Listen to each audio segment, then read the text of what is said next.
আরজি করের প্রতিবাদ এবার সেলিব্রিটিদের। ডাক্তারি পড়ুয়া খুনে বিচারের দাবি।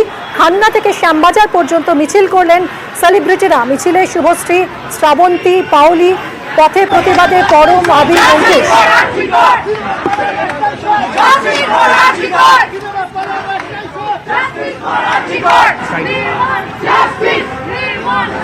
কথা বলবো আমাদের প্রতিনিধি মানুষের সঙ্গে।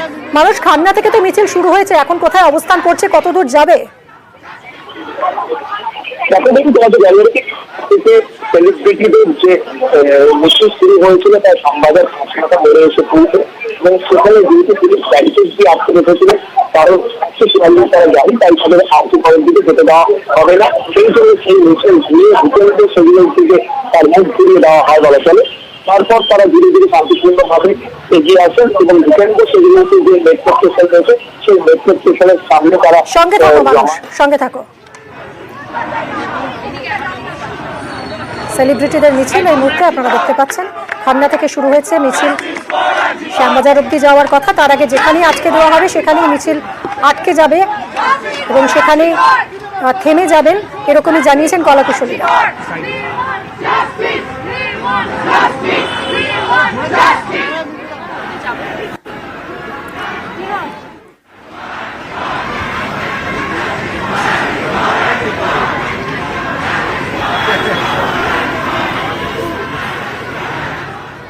এমন একটা ঘটনা কলকাতা শহরের বুকে ঘটলো কি করে, এটা হচ্ছে প্রশ্ন। এরকম ঘটনা যাতে আর ভবিষ্যতে কখনো না ঘটে সেইটা সুনিশ্চিত করার দায় কেউ এড়াতে যেন না পারে। এবং দ্বিতীয় কথা হচ্ছে যে এই ঘটনাটা যে গাফিলতির কারণে ঘটেছে সেই গাফিলতিগুলিকে চিহ্নিত করে এর দায় আপন করে নিতে হবে প্রশাসনকে। বোঝাই যাচ্ছে যে গোটা সিস্টেমটার মধ্যে একটা খুব বড় খুন ধরেছে, তো সেইটার দায়িত্ব কে নেবে? সেটার দায়িত্ব তো প্রশাসনকে বলতে হবে যে হ্যাঁ এটার দায়িত্ব আমাদের ভুল হয়েছে, আমাদের গাফিলতি। এই সবার জন্য সুরক্ষা সুনিশ্চিত করার দায় কিন্তু একমাত্র প্রশাসনের এবং প্রত্যেক হাসপাতালের কর্তৃপক্ষের। কলকাতা শহরের এটা অনেক দিনেরই ইতিহাস যে কোনো রকম বড় কিছু হলে সবাই সাধারণ মানুষের সঙ্গে গলা মেলায়। আমরা বলতে চাইছি যে সঠিক বিচারটা হোক, সময় নিয়ে ঠিকঠাক তদন্ত হোক। হঠাৎ করে তাড়াতাড়ি বিচার আমরা চাইছি, কারণ আমরা সঠিক ন্যায় বিচার চাইছি। সারা বিশ্ব চাইছে, আমি একা বলে কি করব? আমি তো আছি। এখন মানুষ পথে নেমেছে, আমরাও মানুষ, আমরাও পথে নামতে বাধ্য। আমাদেরও খারাপ লাগা, আমাদেরও ভাই বোন মা আছে। আমরা তো মানুষের বাইরে নই, আমাদের মনুষ্যত্ব বোধ থেকে আমরা নেমেছি। সকলেই নামছেন, সমাজের বিভিন্ন কর্নার থেকে প্রত্যেকে প্রতিবাদ করছেন। সকলেই একটাই কথা বলছি যে দ্রুত সম্ভব যদি ন্যায় বিচার পাওয়া যায় ততই ভালো হবে। কারণ যে ঘটনাটা ঘটেছে সেটা কোনো ভাষাতেই নিন্দা করে সেটার বোধহয় উপযুক্ত হবে। আমরা যে বিকৃত মানসিকতা, বিকৃত মস্তিষ্কের প্রকাশ পেলাম এই জঘন্য ঘটনার মধ্যে দিয়ে, তাও কলকাতা শহরের মধ্যে, মধ্য কলকাতায় মানুষের যেটা আবেদন, মানুষের যেটা দাবি, মানুষের যেটা প্রতিবাদ, তার সাথে আমরা সহমত। সিনেমা পাড়ার একটাই স্বর, কারণ এই স্বর, এই আবেদন, এই ডিমান্ড সারা পৃথিবী জুড়ে, সারা ভারতবর্ষ জুড়ে, সারা কলকাতা, পশ্চিমবঙ্গ জুড়ে একটা ভয়ঙ্কর বড় ভুল ঘটে গেছে, যেটা কোনো মতেই অ্যাকসেপ্টেবল নয়। এদিকে এই আরজিকর কাণ্ডের আঁচ ছড়িয়েছে ময়দানেও। 3 প্রধান ক্লাবের সমর্থকরা আজ একটা ইস্যুতে মিলেমিশে একাকার হয়ে গেছেন। বিকেলে উত্তেজনা ছড়ায় বাইপাস, ইস্টার্ন মেট্রোপলিটন বাইপাস সংলগ্ন এলাকায় এবং সন্ধে ফের বাইপাসে বিক্ষোভ, মোবাইলের ফ্ল্যাশ লাইট জেলে বিক্ষোভ। বিকেল গড়িয়ে সন্ধে নেমেছে, সন্ধে গড়িয়েছে রাতে অন্ধকার যত গাঢ় হচ্ছে ততই প্রতিবাদের সুর আরো চড়ছে।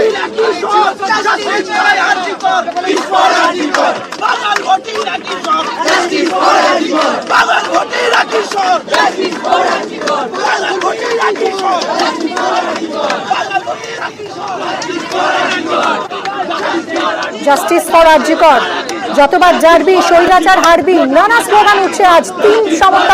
3 ক্লাবের প্রধান ক্লাবের সমর্থকদের গলায় একই সুর। আজ বিকেলে যখন এই কর্মসূচি শুরু হয়, এই অবস্থান বিক্ষোভ শুরু হয়, ঠিক তখনই উত্তেজনা ছড়ায়। যথেষ্ট একেবারে রণক্ষেত্র চেহারা নেয় সল্টলেক স্টেডিয়াম চত্বর। পরিস্থিতি এতটাই উত্তপ্ত হয় যে পুলিশকে রীতিমতো পরিস্থিতি আয়ত্তে আনতে তাড়া করতে হয়। এই জমায়েত ছত্রভঙ্গ করতে পুলিশ লাঠি নিয়ে তাড়া করে। সেই মুহূর্তে ছবিটা দেখাবো আপনাদের। এবং যারা মিছিল করছিলেন চাট পুলিশ গেছে সেল রয়েছে যদিও সেটা ব্যবহার করাই স্লোগানিং তারা আরেকটু দূরে গিয়ে করছেন সেই ছবি আমরা দেখতে পাচ্ছি এবং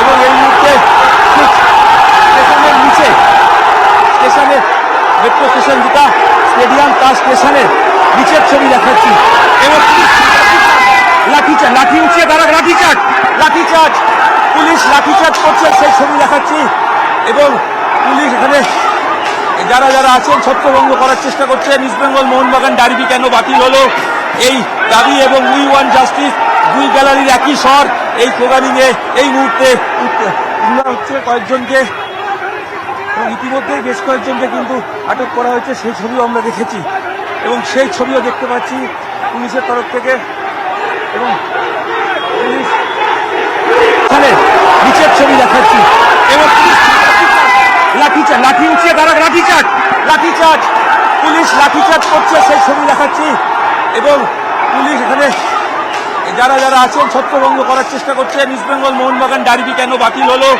এই দাবি এবং উই ওয়ান্ট জাস্টিস দুই গ্যালারির একই স্বর এই স্লোগানিংয়ে এই মুহূর্তে উত্তেজনা তৈরি হয়েছে স্টেডিয়াম চত্বর এবং কাটাপাড়া চত্বরে সেই জায়গার ছবি আমরা দেখাচ্ছি যেখানে কিন্তু পুলিশ এই মুহূর্তে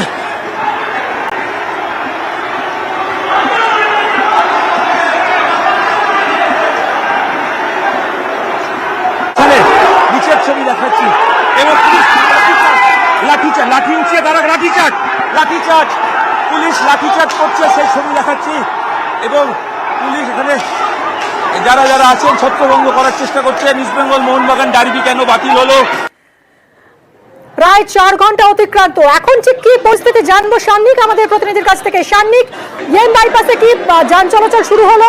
প্রতিবাদের শুরু বা এই মুহূর্তে ঠিক কোথায়, মানে কতটা চড়ছে? এখনো পর্যন্ত ইএম বাইপাসে যান চলাচল পুরোপুরি অবরুদ্ধ হয়ে রয়েছে বেশ কিছু জায়গায়। কাদাপাড়া ক্রসিং, সেই ক্রসিং পুরোপুরি অবরুদ্ধ। পাশে বেলেঘাটা মেইন রোডের সঙ্গে যে বেলেঘাটা ক্রসিং, সেই বেলেঘাটা বিল্ডিং মোড়ের ক্রসিংও একেবারে অবরুদ্ধ হয়ে রয়েছে।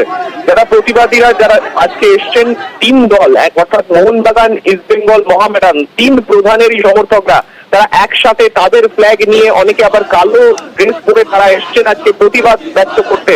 যে ঘটনা ঘটেছে আরজি করে, যে ঘৃণ্য ঘটনা ঘটেছে, সেই ঘটনার প্রতিবাদ একেবারে কলকাতার ময়দান, সেই ময়দান কিন্তু আজকে সরগরম এবং সেই ময়দানের যে 3 প্রধানের সমর্থকরা ক্যাচ করে তারা আজকে কিন্তু ন্যায় বিচারের দাবি করছেন। এবং আজকে যে ছবি আমরা দেখতে পাচ্ছি, এখনো পর্যন্ত কিন্তু কোন রকম ভাবেই তাদেরকে সরানো সম্ভব হয়নি। কলকাতা পুলিশ, বিধাননগর পুলিশ কমিশনারের 2 পুলিশ ফোর্সেরই তারা উচ্চপদস্থ আধিকারিকরা রয়েছেন, তারা এসেছেন ঘটনাস্থলে। এখনো পর্যন্ত কিন্তু এই যে এত বড় যে মত এখানে এক জায়গা হয়েছে, তাদেরকে গুছিয়ে কিন্তু সরানো সম্ভব হয়নি। এখনো পর্যন্ত পুলিশকে কার্যত নীরব দর্শকের ভূমিকাই পালন করতে হচ্ছে, কেননা কোন রকম ভাবে এখনো পর্যন্ত লাঠিচার্জ বা সাদানে গ্যাস কোন রকম এইরকম কোন পন্থা কলকাতা পুলিশ বা বিধাননগর পুলিশ কমিশনারের তরফে করা সম্ভব হয়নি। মাঝখানে বেঙ্গল কেমিক্যালের সামনে বেশ কিছুক্ষণ উত্তেজনার একটা ছবি আমরা দেখেছিলাম, সেক্ষেত্রে কয়েকজনকে লাঠি উঠিয়ে পুলিশ তারাও করেছিল, কিন্তু তারপর যে কজনকে আটক করা হয়েছিল সেই কজনকে কিন্তু পুলিশ ছেড়ে দিতে বাধ্য হয়। এত পরিমাণে 3 প্রধানের সমর্থকরা এক জায়গায় জড়ো হয়ে গিয়েছিল যে বিশাল পুলিশ বাহিনী থাকা সত্ত্বেও তাদের পক্ষেও কিন্তু এই আইন কানুন, আইন শৃঙ্খলা পরিস্থিতি তারা কিন্তু সামলাতে কার্যত হিমশিম খাচ্ছিলেন। বর্তমানে এখনো পর্যন্ত ইএম বাইপাসের একটা বড় অংশ অবরুদ্ধ হয়ে রয়েছে। চিংড়িঘাটা থেকে শুরু করে ওইদিকে উল্টোডাঙ্গা, এই গোটা স্ট্রেচে কিন্তু এখন কোন রকম যান চলাচল করছে না। এখন যারা অন্যান্য যে সমস্ত রুট যারা ব্যবহার করতে পারবেন, তাদেরকে অন্য রুট দিয়ে গাড়ি ডাইভার্ট করে দেওয়া হচ্ছে। 3 প্রধানের সমর্থকই প্রবল বৃষ্টি হচ্ছে, একদিকে অজরে বৃষ্টি হয়ে যাচ্ছে, তার মধ্যেই কিন্তু তারা প্রতিবাদ, তাদের যে প্রতিবাদ যেরকম তারা আগে থেকেই পরিকল্পনা করেছিলেন, সেইভাবেই তারা তাদের পরিকল্পনাকে বাস্তবায়িত করছেন। সঙ্গে থাকো সান্নিক। এই মুহূর্তে আপনারা দেখতে পাচ্ছেন মোবাইলের ফ্ল্যাশ লাইট জ্বালিয়ে প্রতিবাদ জানাচ্ছেন 3 প্রধানের সমর্থকরা। আমাদের আরো এক প্রতিনিধি রয়েছেন এই মুহূর্তে সরাসরি ইরন। আমরা সাধারণত ইস্ট বেঙ্গল ভার্সেস মোহনবাগান দেখে অভ্যস্ত, কিন্তু এই ছবিটা রাজ্য কবে দেখেছে এর আগে? এখন ঠিক কি অবস্থা? এবং একই সঙ্গে 3 প্রধানের সমর্থকরা এক সুরে ন্যায় বিচারের দাবি জানাচ্ছেন। এরপর কি, কতক্ষণ চলবে এই অবস্থান বিক্ষোভ, কি বলছেন তারা? আরজিকরের ঘটনার প্রভাব ইতিমধ্যেই খেলার ময়দানে পড়েছে। গতকালই আমরা জানি ডুরান্ডের ডার্বি বাতিল হয়েছে এবং কেন ডার্বি বাতিল হলো সেই প্রতিবাদে আজকে দলের সমর্থক এসে উপস্থিত হয়েছে ক্রীড়াঙ্গন চত্বরে। যদিও সেখানে 144 ধারা জারি থাকার কারণে সেখানে তারা কোনো মুভমেন্ট করতে পারেনি, কিন্তু কাদাপাড়া অঞ্চলে তারা প্রায় ঘন্টা 3 ধরে মুভমেন্ট করছেন, আন্দোলন করছেন, মূলত প্রতিবাদ জানাচ্ছেন। তাদের কিছুদিন আগে আমরা জানি সোশ্যাল মিডিয়ায় একটি স্লোগান হয়েছিল যে ডার্বিতে আমরা ওরা নয়, ইস্টবেঙ্গল মোহনবাগান ইলিশ লড়াই নয়, এ ডার্বি উই ওয়ান জাস্টিসের পক্ষে, দুই গ্যালারির একই স্বর, জাস্টিস ফর আরজি কর। এই স্লোগানে বা এই ব্যানারে সোশ্যাল মিডিয়া দু দলের সমর্থকরা তারা কিন্তু সমর্থন জানাতে তৈরি হচ্ছিলেন এবং তাদের বক্তব্য ছিল যে ইস্টবেঙ্গল মোহনবাগানের সত্যতা মাঝে খেলার লড়াইয়ের যে উত্তাপ সেটা ভুলে গিয়ে ডার্বি প্রতিবাদের ডার্বি হবে। এবার যেহেতু ডার্বি হয়নি, তারা কিন্তু একে তো ডার্বি না হওয়ার কারণ, পাশাপাশি উই ওয়ান জাস্টিস ডার্বি না হলেও তারা উই ওয়ান জাস্টিস যে স্লোগান নিয়ে তারা মাঠে যাবেন বলে ঠিক করেছিলেন, সেই স্লোগানই কিন্তু তারা করে যাচ্ছেন। ঘন্টা 3 বেশি সময় হয়ে গেল বাইপাসের একটা অঞ্চল যা অবরুদ্ধ। সিন্দিহাটা থেকে উদ্যোডাঙ্গা গ্রামী যাতায়াতের দুটো রাস্তাই বন্ধ। কাটাপাড়ার রুটে এই মুহূর্তে সখানে কিছুক্ষণ আগেও 1000-এর বেশি সমর্থক ছিল। এই মুহূর্তে সংখ্যাটা কিছু কম হলেও তারা কিন্তু এখনো বৃষ্টি উপেক্ষা করে দাঁড়িয়ে আছেন। অন্যদিকে পুলিশও দাঁড়িয়ে রয়েছে এবং স্লোগানিং চলছে। কতক্ষণ থাকবে এই প্রশ্নের উত্তরে তারা বলছেন তাদের প্রতিবাদ চলছে এবং কর্মসূচি চলবে। কখন এর প্রতিবাদ শেষ হবে তার কোনো নির্দিষ্ট সময় হয়তো নেই, কিন্তু এর মধ্যেই সমর্থকরা এসছেন, মহিলা সমর্থকরা যেমন একটু কিছুক্ষণ আগে আমি যে ছবি আমাদের ক্যামেরায় ধরা পড়েছে আমরা দেখিয়েছি আজকে জন্মদিন বাইপাস বন্ধ হয়ে রয়েছে, সে ব্যবস্থা মানে আবার যাতে যান চলাচল শুরু হয় কোনো উদ্যোগ চোখে পড়ছে তোমার? দেখো, পুলিশের তরফ থেকে যান চলাচলের ক্ষেত্রে চিনিহাটা থেকে সল্লেকের গ্রামীণ যে রাস্তা সেখান থেকে গাড়ি পাস করানো হচ্ছে এবং ফুলবাগান থেকে বেশ কিছু গাড়ি মুভমেন্ট করছে এবং রবিবাগানের এবং বাইপাসের পাশে যে রাস্তাটি রয়েছে, অর্থাৎ একটা এই পাশে যে রোড রয়েছে এবং এটা হচ্ছে প্রাইভেট রোড, মূলত যে রোডটা সেই রাস্তা দিয়ে কিন্তু যান চলাচল করানো হচ্ছে। তবে হ্যাঁ, বাস চলাচল কোনোভাবে এই মুহূর্তে আমরা দেখতে পাচ্ছি না এবং গাড়ির সংখ্যা রোববার সেই কারণে যানের প্রভাব বা তার প্রেশার একটু কম যদিও, কিন্তু তার মধ্যেও যান চলাচল এখন বন্ধ। কখন শুরু হবে সেটা নিয়েও কিন্তু নিশ্চিত করে কিছু বলা যাচ্ছে না। আমি আরেকটা ছবির কথা বলে রাখবেন যে কিছুক্ষণ আগে মোহনবাগান অধিনায়ক সুভাষিস বোস তিনি এসেছিলেন সস্ত্রিক প্রতিবাদে সামিল হতে। তার জন্মদিন আজকে ছিল, কিন্তু তারপর তিনি এসেছেন যে ডার্বি খেলার কথা, যদি ডার্বি খেলা হতো তিনি এসে মাঠে থাকতেন, তো তিনিও প্রতিবাদ জানাতে এসেছিলেন। তো এরকম ফুটবলারদের উপস্থিত হতে আমরা দেখেছি। এই মুহূর্তে যে ছবি পুলিশ তারা কথা বলছেন সমর্থকদের সাথে অনেকবার আপডেট আমরা নিতে থাকবো আপাতত। ধন্যবাদ। এটা আমার কর্তব্য মনে হয়েছে নাগরিক হিসেবে, কারণ এরকম এত ঘৃণা হারকাত যে করেছে, যারা করেছে এর সাথে যারা যুক্ত আছে তারা শাস্তি পাক আমি চাই। আর কলকাতার রাস্তায় যদি মেয়েরা বেরোতে ভয় পায়, একা যদি না বেরোতে পারে, তার জন্য আমাদেরকে স্ট্যান্ড নিতে হবে যাতে এরকম কেউ আর করতে না পারে সেকেন্ড টাইম।